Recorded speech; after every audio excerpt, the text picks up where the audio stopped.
கட்சிக்கு அப்புறம் பாஜக தமிழ்நாடு, பாஜக அகில இந்தியா, புதிய கட்சிகள் கூட்டணி வரப்போற கட்சிகள் என்ன, விரிவான தகவல்களை மாநில தலைவர் எதிர்பார்க்கிறோம். அனைவருக்கும் வணக்கம். அனைவருக்கும் எனது 77வது குடியரசு தின வாழ்த்துக்களை நான் தெரிவித்துக் கொள்கிறேன்.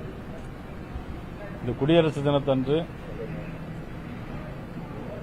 இனிமேல் தமிழகத்தில் எல்லோரும் ஒரு மக்களுக்கு விடியக்கூடிய அரசாக வர வேண்டும் என்று நமது ஊடக நண்பர் வாயிலாக நான் கேட்டுக்கொள்கிறேன். அகில இந்திய தலைவர் நிதின் நபீன் அவருடைய தேர்தலுக்கு பிறகு பாரத பிரதமர் நரேந்திர மோடி அவர்கள் சென்னையிலே வந்த கூட்டத்தில், பொதுக்கூட்டத்தில் நாங்கள் பொதுக்கூட்டம் என்று ஏற்பாடு செய்தோம். அது ஒரு மாநாடாகவே நடந்து முடிந்தது. மதிப்புக்குரிய அன்புமணி ராமதாஸ் அவர்கள், மதிப்புக்குரிய டிடிவி தினகரன் அவர்கள், மதிப்புக்குரிய திரு ஜான் பாண்டியன் அவர்கள், மதிப்புக்குரிய தமிழ் மாநில காங்கிரசுடைய தலைவர் ஐயா ஜி.கே. வாசன் அவர்கள், நீதி கட்சியுடைய தலைவர் மதிப்புக்கு அண்ணன் ஏ.சி. சண்முகம் அவர்கள், ஐக்கிய ஜனநாயக கட்சியினுடைய தலைவர் பாரிவேந்தர் அவர்கள், உழவர் உழைப்பாளர் கட்சியினுடைய தலைவர் அண்ணன் செல்லமுத்து அவர்கள், பூவை ஜெகன்மூர்த்தி அவர்கள் மற்றும் தோழமை கட்சிகள், இன்னும் அமைப்பு ரீதியாக இருக்கிற நிறைய கட்சிகள், கொங்கு நாட்டு கட்சி, பெஸ் ராமசாமி அவருடைய தலைமையில் இருக்கக்கூடிய கொங்கு நாட்டு கட்சி, இப்படியாக ஒரு 5 லட்சம் பேருக்கு மேலாக சென்னை மதுராந்தகத்தில் மிக பிரம்மாண்டமான முறையில் இதுவரையிலும் எந்த அரசியல் கட்சிகளும் இல்லாத அளவிற்கு மிகப்பெரிய மைல்கள் கணக்காக கார்களும் பஸ்களும் வேன்களும் நின்ற காட்சி இன்னைக்கு தமிழக மக்கள் மத்தியில் மிகப்பெரிய ஒரு எதிர்பார்ப்பை இன்னைக்கு எதிர்நோக்கி கொண்டிருக்கிறது. ஆக நிச்சயமாக உறுதியாக தமிழகத்தில் தேசிய ஜனநாயக கூட்டணியினுடைய கட்சியினுடைய ஆட்சி அமைக்கும் என்று நாங்கள் தேமுதிக ராமதாஸ் அணி இந்த 2 அணிகளோடு பேச்சுவார்த்தை நடக்கிறதா, அவங்களும் உங்க கூட்டணிக்கு வர்றதுக்கான வாய்ப்புகள் இருக்கிறதா? அது பற்றி நான் இப்ப எந்த கருத்தும் சொல்ல முடியாது.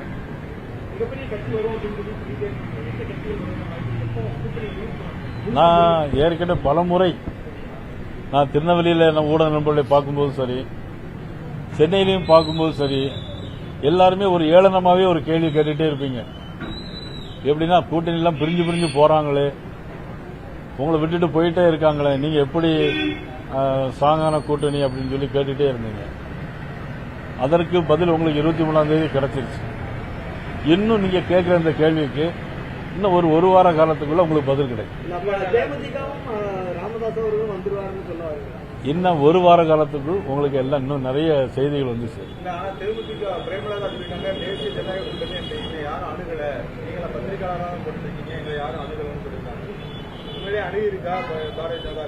இல்ல, அது பற்றி நான் இப்ப எந்த கருத்தும் இப்ப உடனே சொல்ல முடியாது.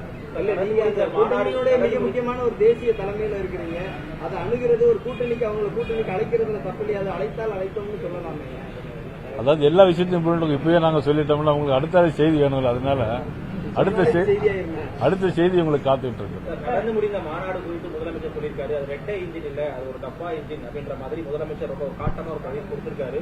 அதை எப்படி பாக்குறீங்க? அடிக்கடி தேர்தல் வந்தா மட்டும்தான் மோடி வந்து தமிழ்நாட்டை பார்க்க முடியுன்ற மாதிரி எக்ஸ்பிரஸ்லாம் பதிவு பண்ணுவாங்க. பாரத பிரதமர் நரேந்திர மோடி அவர்கள், அதாவது இந்த 5 வருஷத்துல முழுக்க பொய்யான தகவல்களை தரதுல தான் நம்மளுடைய முதலமைச்சர். நீட்டு தேர்வு வரும்னாங்க, நீட்டு தேர்வு வரவே இல்லை. அவங்களுக்கு தெரியும் வராதுன்னு தெரியும், கொண்டு வர முடியாதுன்னு தெரியும். நீட்டு தேர்வை ரத்து பண்றது. ஆனா அவங்களுடைய காங்கிரஸ் கட்சி, திமுக மத்தியில் அரசியல் இருக்கும்போது தான் அதை கொண்டு வந்தாங்க. நீ பாத்தீங்கன்னா சொத்து வரி கூட்ட மாட்டோம்னு சொன்னாங்க. 300 மடங்கு சொத்து வரி கூடியிருக்கு. மின்சார கட்டணத்தை கூட்ட மாட்டோம்னு சொன்னாங்க. 300 மடங்கு மின்சார கட்டணம் கூடியிருக்கு. ஆண்டுதோறும் மின்சார கட்டணம் வரி வந்து கூட்டிகிட்டே இருக்கிறாங்க. இன்னைக்கு அது தாங்க முடியாத சுமை. பால் விலை கூட்டிகிட்டே இருக்கு. இவங்க மாதம் 1000 ரூபாய் கொடுக்கறாங்க. அது மட்டும்தானே தவிர மக்களுக்கு அதிகமான நிதி சுமை. பொங்கலுக்கு இப்ப 3000 ரூபாய் கொடுத்திருக்காங்க. போன வருஷம் பொங்கலுக்கு கொடுக்கல, அதுக்கு முந்தின வருஷம் பொங்கலுக்கு கொடுக்கல. இப்ப மட்டும் 3000 ரூபாய் கொடுத்திருக்காங்க. ஏன் கொடுத்தாங்க? தேர்தல் வருது, அதனால கொடுத்தாங்க.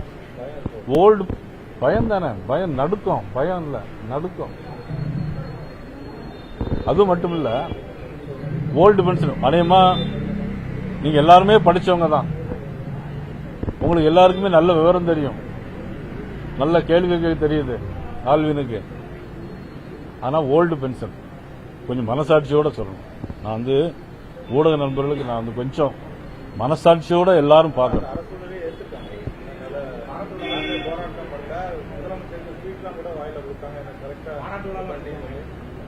முதலமைச்சருக்கு ஸ்வீட் கொடுத்தாங்க, முதலமைச்சர் அவங்களுக்கு வாயில என்ன கொடுத்தாரு?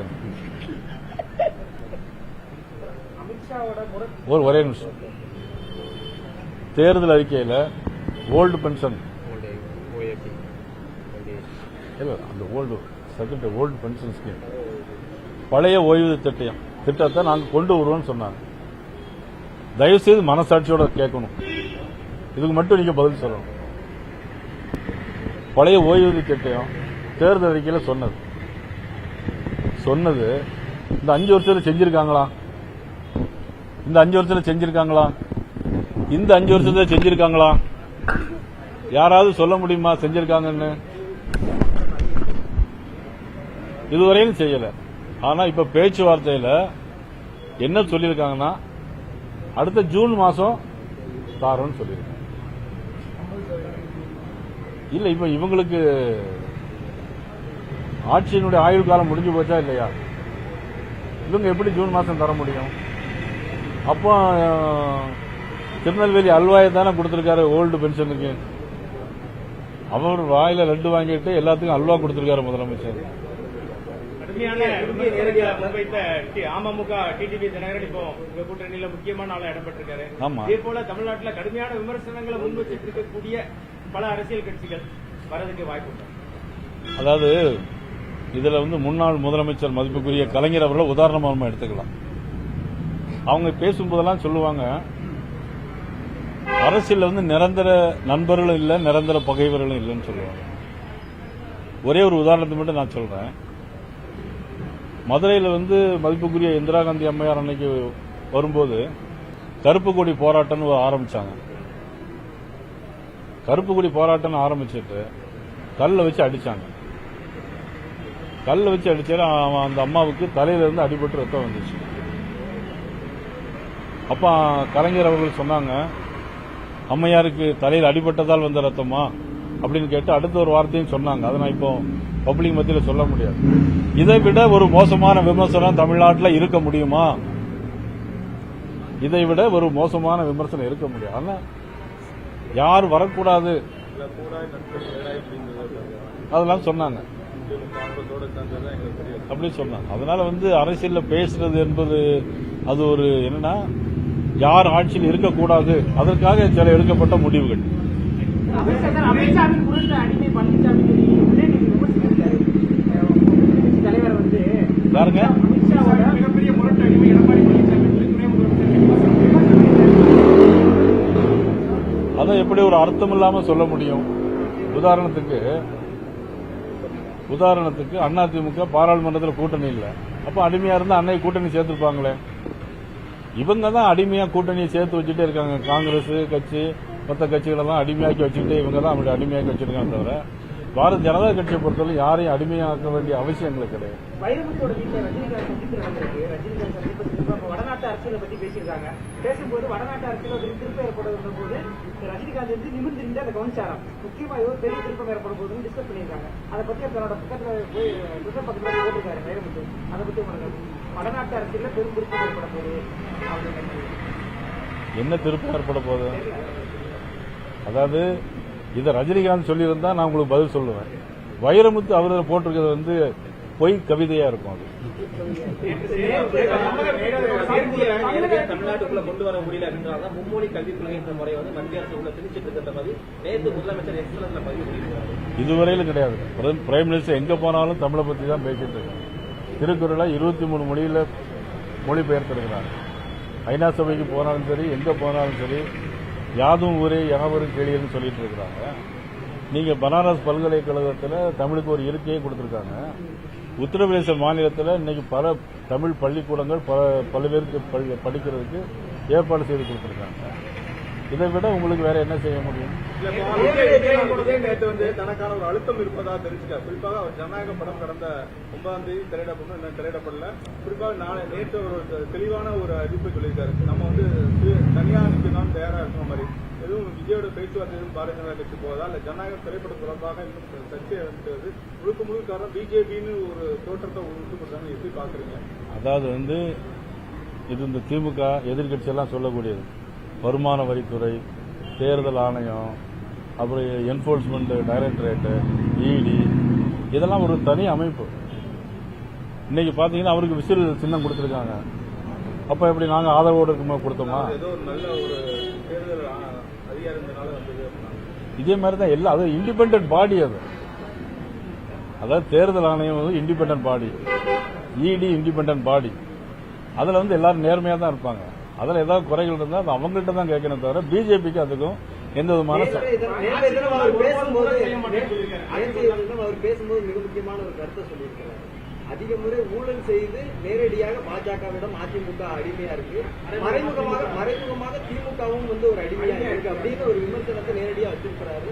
அதற்கு அதிமுகவும் நேற்றைய தினமே எதிர்வினை ஆக்கியிருக்கு. கூட்டணிக்கு வராததுனால இந்த எதிர்வினைகள் பரிமாற்றம் நடைபெறுதான் நினைக்கிறீங்க? அப்படி ஒன்றும் கிடையாது. அதாவது எங்களை பொறுத்த மட்டும் யாரையும் அடிமையாக்கி வைக்கக்கூடிய கட்சி பாரதிய ஜனதா கட்சி. எல்லாருமே சுதந்திரமா இருக்கலாம். ஆட்சிக்கு வந்தா ஒருபோது ஊழல் செய்ய மாட்டேன், ஊழலுக்கான பணம் ஒரு பைசா கூட அந்த கட்சி ஆரம்பிச்சிருக்காங்க. நான் பலமுறை சொல்லியிருக்கேன். இன்னொரு கவுன்சிலர் கூட ஆகல, ஒரு 2 எம்எல்ஏ கூட இல்ல. எத்தனை பேர் மாவட்ட செயலாளர்னு யாருக்கும் தெரியாது, அவருக்குமே தெரியாது. எத்தனை பேர் மாவட்ட செயலாளர் இருக்காங்கன்னு அவருக்கு தெரியாது. சரியா? எத்தனை பேர் போட்டி போடுவாங்கன்னு தெரியாது. எத்தனை பேர்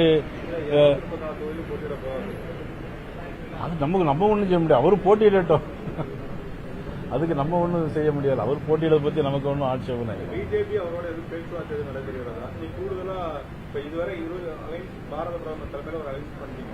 நம்ம அடுத்த கட்டமா தேமுதிக பொறுத்து ஒரு வாரம் தெரியும். இது எப்படி விஜயோட நிலைமை எப்படி இல்ல ஒரு அழுத்தம் கொடுத்து அவரை பிஜேபி இழுக்கிற மாதிரி பண்ணிட்டு இருக்க மாதிரி சொல்றாங்க அப்படின்னு? நான் இதுவரை அழுத்தம் கொடுக்க வேண்டிய அவசியம் கிடையாது. அது அவர் எதை நினைச்சு அழுத்தம்னு சொல்றாருன்னு தெரியல. திமுக ஆட்சியை விட்டு அகற்ற சொல்லக்கூடிய கட்சிகளை ஒரு முறை இணைப்பதற்கான பணிகள் என்னுடைய விருப்பம் அது. திமுக தீய சக்தி, அதிமுக ஊழல் சக்தி, பாஜக பத்தி விஜய் ஒன்றுமே சொல்றீங்க. அவரும் இப்பதான் சொல்லியிருக்காரு அடிமைகளை கட்சின்னு சொன்னாரு.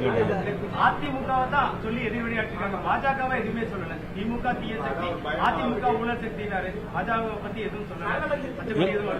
இங்க வந்து ஊழல் கிடையாது, இது தீய சக்தி கிடையாது, அதனால அவர் சொல்லல. விருப்பப்படுறீங்க நீங்க ஒரு முறைக்கு வரணும், திமுக இருக்கக்கூடிய ஒரு முறைக்கு வரணும், கூட்டணி வரணும்னு விருப்பப்படுறீங்களா? கூட்டணி வரணும், கூட்டணிக்கான பச்சை கொடி காட்ட முதலமைச்சர் பேசும்போது ஒரு மிக முக்கியமான கருத்து